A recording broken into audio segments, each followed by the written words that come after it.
Hello, welcome to another installment of Stuff Going On. I should come up with a proper title for this.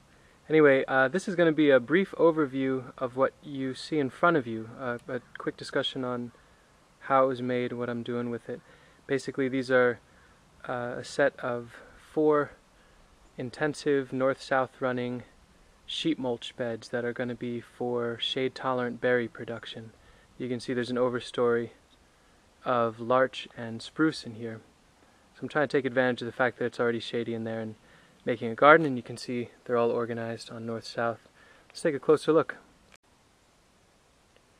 So the key to a project like this is cardboard, at least in my opinion. This is a really plentiful and free resource if you know where to look.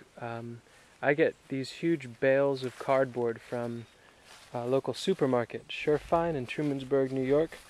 I'm sure wherever you live you can find something like this. They're just on the edge of being liftable by one person. It's ideal with 2. And you can get these bales of cardboard. I take the time sometimes to peel off the tape, and also the things that are really inked and shiny I put off to the side, and I'll recycle those. But that cardboard, I throw it in the wheelbarrow,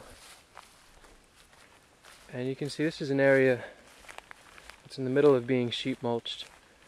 I've gone through in this area, and this is what used to be here, this sort of material. It's a pile of hay, coffee grinds, etc. all mixed together. I laid this down this February. Now it's late July, and I've gone through and kind of like stirred all that stuff up underneath this cardboard and then laid this on, and this defines my gardens. And seems really ugly right now, but I'll put a nice thick layer of loose hay on top of this and wait for a good rain, and it'll be settled in. If you want to use your own water, you can put a hose on a sprinkler setting or something like that and wet this down as you go. I just don't walk on it until it rains heavily, and then it should be all set. You can see all the little currents that I make spaces for. Certainly a lot easier to do the sheet mulching without any plants in, but this is a decent example of what it looks like if you're working around existing plantings. They'll all be really happy in here. Really high water retention, complete weed suppression. Just makes life a lot easier. You can see there's some neat things in here. Anyway, let's take a look once it's got some hay on it.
So you can see this is the first laying out of the hay.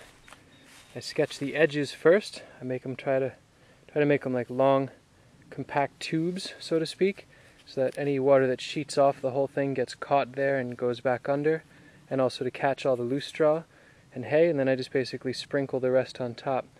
All of this hay is completely free. There's a farmer down the way who grows hay for his cows and horses, and I help him every spring to take up all the bales that were at the bottom of the stack that were in contact with the ground. They're useless to him because they rot. They're incredibly useful to me because they rot. And I get them for free. So between the cardboard and the hay, this whole thing costs literally absolutely no money. And it gives you some really beautiful gardens when it's all said and done. So I'll continue on with the rest of this, eventually go up that way and do this one, but you can see what it looks like when it's done. Pretty crisp looking, super easy to mow in the middle.